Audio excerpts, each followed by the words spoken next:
If you have ever looked for hacks to find cheap flights online, then you have probably heard this common hack. Search and book flights in incognito mode. The logic behind using incognito mode is that airlines are watching our searches and then raising ticket prices when they see us looking at the same flights over and over again. So is it true? Can browsing in incognito mode actually save you on your flight cost? No. Unfortunately, this one is a myth. I used to think this was true and have tested it many times without any success. There are also many studies online that are disproving the theory that I will link to down below. If you've ever gotten a cheaper flight while in incognito mode, it's probably because flight prices are constantly changing, not because you went incognito and cleared your browsing history. The second cheap flight hack would be to book your flight at a certain time of day or to book on certain days of the week. I've done a full video on the best time to book your flight. This is a myth. There is no best or worst day when it comes to making the booking. Booking on a Tuesday or booking late at night is not going to get you a better deal on your flight. Like I mentioned in point 1, flight prices are constantly changing. If a flight is in high demand, it's going to be more expensive. If a flight is in low demand, it's going to be cheaper, regardless if you are searching that flight on Monday at 10 a.m. or Tuesday at 6 p.m. Another hack you often hear about to get a cheap ticket would be to fly on certain days of the week or to fly at certain times. This is different from the second point because the second one was when you book the flight, when this one is in reference to when the flight is actually departing. And for some good news, this one is actually true, and knowing how to use this hack could save you a significant amount of money on your flight ticket. Most people don't want to take an early morning or a late night flight, meaning there is less demand for these flights, and then therefore ticket prices will drop in order to entice people to buy seats on them. The same principles of supply and demand that is going to work to drive down prices for unfavorable times is also going to work to drive down flight prices for certain days of the week where fewer people are flying. The most popular days to fly would be a Friday, a Saturday, and a Monday. By avoiding these times and flying midweek when most people are still working, you are probably getting a ticket that is less in demand and therefore it's probably going to be cheaper. The next common flight booking hack to save money on your airline ticket would be to book with a budget airline like Ryanair, Norwegian, or Spirit. It's true, budget airlines can sell flight tickets for as low as $5. So yes, you can absolutely score an insanely cheap flight ticket by booking with one of these low-cost carriers. But here's the caveat, and where I would actually say this is a myth. While your flight ticket price might be cheaper, the overall cost of your flight may be significantly more than if you had booked with a regular carrier. Unlike a regular carrier like Delta or United Airlines, budget airlines are going to charge you for absolutely everything, which could drive your flight costs sky high. A single piece of luggage could be well over $50, and even checking in at the airport with an agent instead of checking in online and printing your ticket can cost you extra. Always read the fine print and look at exactly what is going to be included in your ticket cost. Unless you are taking a short flight and have no luggage with you, you probably won't be saving much money by going with a budget airline instead of a standard carrier. Whether these hacks are classified as myths or truths is going to be based on my own experience as well as research that I've done. If you've tried any of these hacks that I've labeled as a myth and they have actually worked for you, then definitely let us know down in the comments. This next one is a good one. Round-trip tickets are always going to be cheaper than buying 2 one-way flights. The theory is that airlines are going to give you a better deal with round-trip tickets because it ensures that the passenger is going to fly with the same airline for both their departure and their return flight home. While you can score some cheap round-trip flights, the notion that a round-trip flight is always going to be cheaper than buying 2 single tickets is just not true.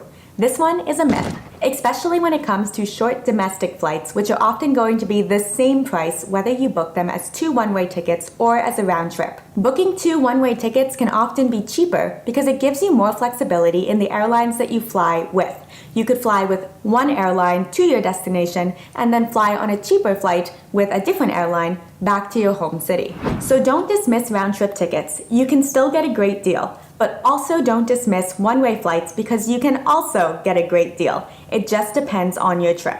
This next one isn't necessarily going to save you money on your ticket, but it is a flight booking myth that I would like to address.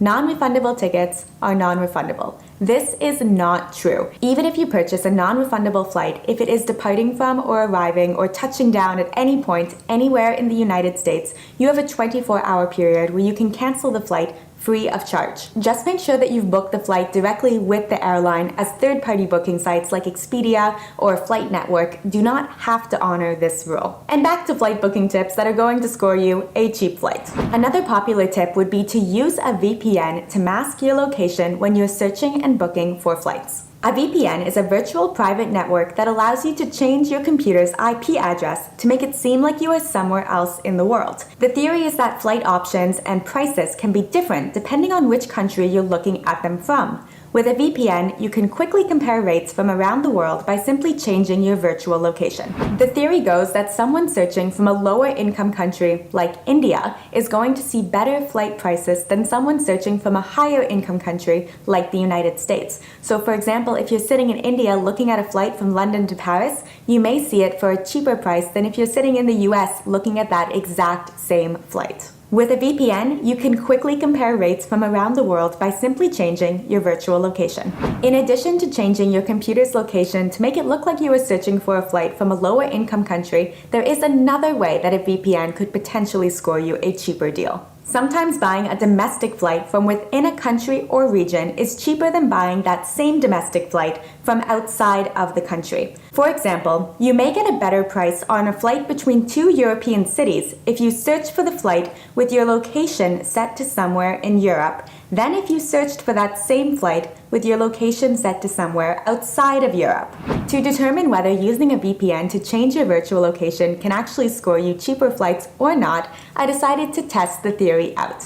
I set my location to the United States and I used the Google Flights Explore map to see all outgoing flights from London on August 16th, 2022. I then set my location to London and repeated the search of all outgoing flights from London on August 16th. I found that all flights to all destinations that were departing from London on August 16th to be the exact same price whether I was searching from the US or I was searching from my virtual location of London. And then I looked a little bit closer.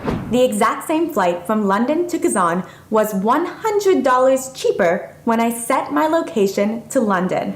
So I can confirm that changing your virtual location with a VPN to make it appear that you are searching from a different country can in fact impact the flight prices and the flight options that you see. There are also many examples and screenshots of people online who have had success using this method as well. If you don't already use a VPN, it's a great and inexpensive option to have extra security for any of the browsing that you do online. In addition to internet security, there are many other perks to using a VPN. I personally use mine all the time. I'm based in Canada and I will often set my location to the US just so when I go on Netflix, I get the American selection of movies and TV shows.